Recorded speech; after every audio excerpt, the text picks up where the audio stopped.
Have you ever felt like the only person in the room who doesn't care about the big game, while everyone else is screaming at the TV?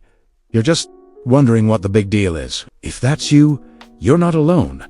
And there's a fascinating reason why your brain isn't wired for football fandom. I remember a few years ago, my friends invited me to a huge Super Bowl party. Everyone was painted in teen colors, high-fiving, and completely absorbed. I spent the whole time feeling like an alien, smiling and nodding, but secretly feeling completely disconnected. It wasn't that I was trying to be difficult, I just genuinely didn't feel the excitement. It made me wonder, is something wrong with me? The short answer is no. Psychologically, it comes down to something called social identity. For many, a sports team is a core part of their in-group, a community that gives them a sense of belonging and shared purpose. When you don't feel that connection to a team, your brain simply doesn't register it as part of your identity. It's like being in a book club for a book you've never read. You see the passion, but you don't feel it because you're not part of that specific story. So, let's break down what's really going on.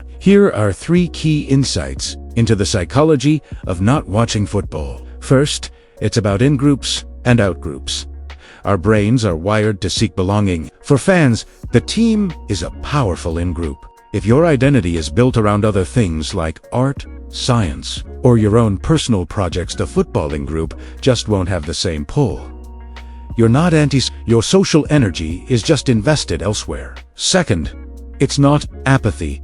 It's about different priorities. The intense emotional investment required for sports fandom is huge. People who don't watch football often have brains that are busy processing other complex interests. Your focus might be on a creative project, a business idea, or learning a new skill. Your brain is simply prioritizing a different kind of reward. And third, you might be experiencing the joy of missing out, or while FOMO, fear of missing out, drives people to join in. JOMO is the satisfaction you get from intentionally choosing to do your own thing. Instead of feeling left out, you feel a sense of freedom and control over your time and energy. So, what can you do the next time a big game is on and you feeling out of place? First, reframe it. See it as a fascinating social experiment, not a personal failing. Observe the rituals and the passion from a curious, detached perspective. Second, plan an alternative. Use that time to do something you genuinely love. Read a book, go for a walk, or work on a hobby. Embrace the JOMO.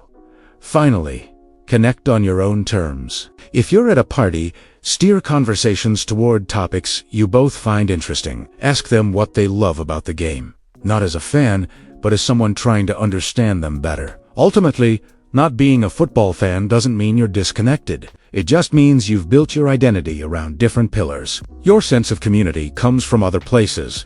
And that's not just okay, it's a sign of a rich, independent mind. So next time you feel like the odd one out, remember, you're not weird, you're just wired differently. And that's your superpower.